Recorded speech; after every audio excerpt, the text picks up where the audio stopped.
তাহলে কোটা বন্ধ করা দরকার বুঝছ ভাল পিলা গুড়া শিক্ষিত পিলা তেমন কଣ କରିବ ପାଟିଟାକୁ ବନ୍ଦ କରିବ କାନଟାକୁ ଖୋଲିବ ବୁଝିଛ ଯାହା କହିଲେ ସେୟା କରିବ ଯାହା କହୁଛ ଯଦି ତା ନ କରିବ କଣ ପାଇବା କଣ ଦଣ୍ଡ ଦବା ଯିଏ କଥା ହବ ସେ ଠିଆ ହବ ଆଉ ଜଣେ କଥା ହବା ପର୍ଯ୍ୟନ୍ତ ଆଉ ଜଣେ କଥା ହେଲେ ସେ ଠିଆ ହବ ତୁ ବସିବ ନା କଣ ଦଣ୍ଡ ହବ ତ ହଁ ଭଲ ପିଲା ହବ ହଉ ଦେଖିବା ଆମେ କେତେ ପିଲା ପାଟି ବନ୍ଦ କରୁଛନ୍ତି କାନ ଖୋଲା କରୁଛନ୍ତି ଦେଖିବା ଦେଖନ୍ତୁ ନିହାତି ଦରକାର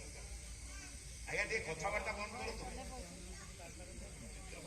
ବାରମ୍ବାର ସେଇଟାକୁ କହିବା ଦରକାର ନାହିଁ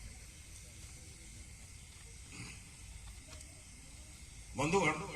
ଅନେକ ସମୟରେ କଣ ହୁଏ କି ଆଜିର ପ୍ରବଚନ ଗୀତ ବାଦ୍ୟ ଭିତରେ ଯେହେତୁ ଚାଲୁଛି ଏଇ ଯୋଉ ଛୋଟ ଛୋଟ କଥା ଗୁଡିକ ଆପଣଙ୍କ କାନକୁ ଶୁଭେ ଧରନ୍ତୁ ମତେ କାହିଁ ଶୁଭିଲା ଏଇ କଥାଟା ଆମେ ନିରବରେ ବସିଛନ୍ତି ନା ମନେକର ଏଠି ବାଦ୍ୟ ବାଜୁଥାନ୍ତା ଯଦି ଖୋଳ କରତାଳ ବାଜୁଥାନ୍ତା ତାହେଲେ ଶବ୍ଦଟା ମତେ ହେଇଥାନ୍ତେ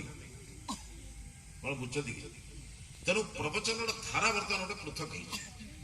ଭୁଲ ଠିକ ମୁଁ କହୁନି ସେ ପଛ କଥା ଆଲୋଚନା କରିବା ପ୍ରବଚନକୁ କୁହାଯାଏ ପ୍ରଭୁଙ୍କ ବଚନ ପ୍ରକୃଷ୍ଟ ବଚନ ପ୍ରକୃତ ବଚନ ଯେଉଁ ବଚନ ଶୁଣିଲା ପରେ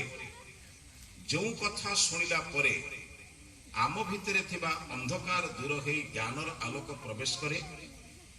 ଆମ ଭିତରେ ଥିବା ଜଡ଼ତାର ମୁକ୍ତି ହେଇ ପ୍ରକାଶ ପ୍ରବେଶ କରେ କର୍ମ ପ୍ରବଣତା ପ୍ରବେଶ କରେ ତାକୁ ହିଁ ପ୍ରବଚନ କରେ ବାକ୍ୟର କମ ଶକ୍ତି ନାହିଁ ଆପଣ ଭାବନ୍ତୁ ନାହିଁ ମୁଁ ଯଦି ଆପଣଙ୍କୁ ବର୍ତ୍ତମାନ କହିବି ଆଜ୍ଞା ଆଗରେ ବସିଛନ୍ତି ମୁଁ କହିବି ଆଜ୍ଞା ଆପଣ ବଡ ଖରାପ ଲୋକ ଆପଣ ରାଗିବେ ନା ନାହିଁ ଆଜ୍ଞା କଷ୍ଟ ହବ ନା ନାହିଁ ଆପଣଙ୍କୁ ତାହେଲେ ମୋ କଥା ଆପଣ ଶୁଣୁଛନ୍ତି ନା ଶୁଣୁନାହାନ୍ତି ମୁଁ ଆପଣଙ୍କୁ ଭଲ କହିଲା ବେଳକୁ ଆପଣଙ୍କୁ ଭଲ ଲାଗୁନି କଥା ହଉଛି ଆମେ ସେ କଥା ଚିନ୍ତନ କରିପାରୁ ଆମେ କଣ କରିବା ଦରକାର